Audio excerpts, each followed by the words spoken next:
warped sex attacker, 30, who drugged and raped 4 men he met on gay dating app Grindr is jailed for 23 years. A gay man who drugged and raped men he met on the dating app Grindr has been jailed for 23 years. Sam Ashley, also known as Sam Davis, sexually assaulted 4 men in a series of horrific incidents spanning 6 months. Portsmouth Crown Court heard the 30-year-old insurance worker spiked a university student's drink and raped him when he blacked out.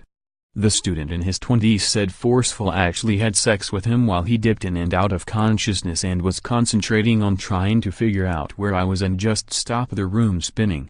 Ashley was found guilty of 4 charges of rape, 4 counts of administering a substance with intent and 2 charges of attempted rape. One of his other 3 victims was an HIV sufferer who lost count of the number of times he said no and abusing another who was spiked while drinking a cup of tea. Portsmouth Crown Court, Hants, heard Ashley met 3 of his victims on gay dating app Grindr and the other at a rugby club. As well as slipping drugs in their drinks, Ashley spiked one man by giving him a headache tablet the victim thought was paracetamol or ibuprofen. One of the rape victims, who was being treated for HIV, was given an ultimatum to meet Ashley, who lied and said he had terminal colon cancer. Today at Portsmouth Crown Court, Ashley was jailed for 23 years as he was branded dangerous, calculating and manipulative. Last month Ashley, from Fareham, Hants, was convicted of 4 counts of rape, 2 attempted rapes, and 4 counts of administering a substance with intent. Today he fought back tears as David Melville QC sentenced him and banned him from using Grindr and forming a sexual relationship without telling police.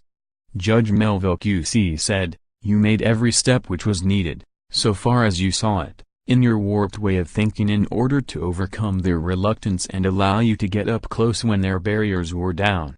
There's a pattern of behavior here, it's dangerous in my judgment.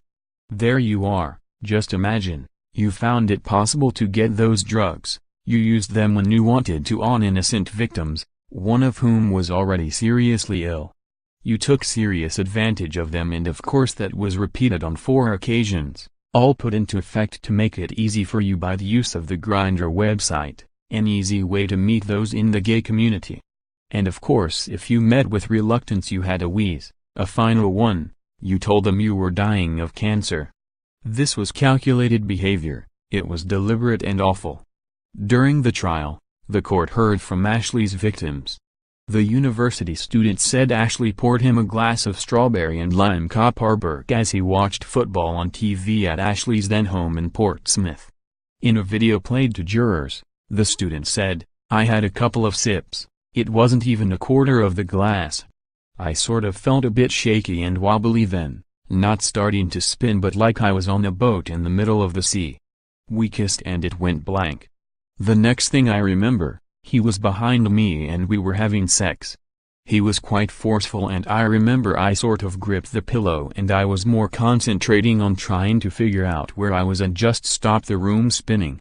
I just wanted the room to stop spinning so I could figure out what was going on.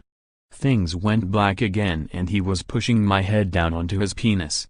He described Ashley as desperate for reassurance and said during the abuse Ashley asked him, "I love you, do you love me?"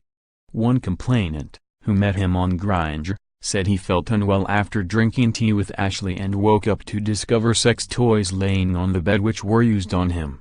Another was given 2 tablets when he complained of a headache and was later left feeling sore.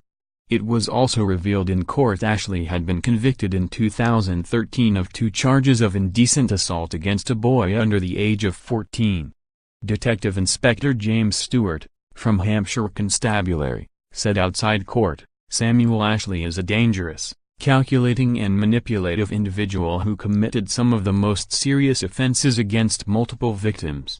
Lindsay Pennell, from CPS, said, "Ashley administered drugs, without the knowledge or consent of the 4 men by putting it in their drinks or, on one occasion, giving tablets for a headache, leading him to believe they were paracetamol or ibuprofen. On more than 3 occasions, Ashley went on to rape or attempted to rape 3 of the victims while they were stupefied as a result of consuming the drugs, GHB, diazepam, zopiclone or a combination thereof. Drugs were found in the rapist's bedside table when he was arrested. Lindsay Pennell, of the CPS, said, Ashley met 3 of his victims on the dating app Grindr and 1 at a rugby club in 2016. On 4 of these occasions, Ashley administered drugs, without the knowledge or consent of the 4 men by putting it in their drinks or, on one occasion, giving tablets for a headache, leading him to believe they were paracetamol or ibuprofen.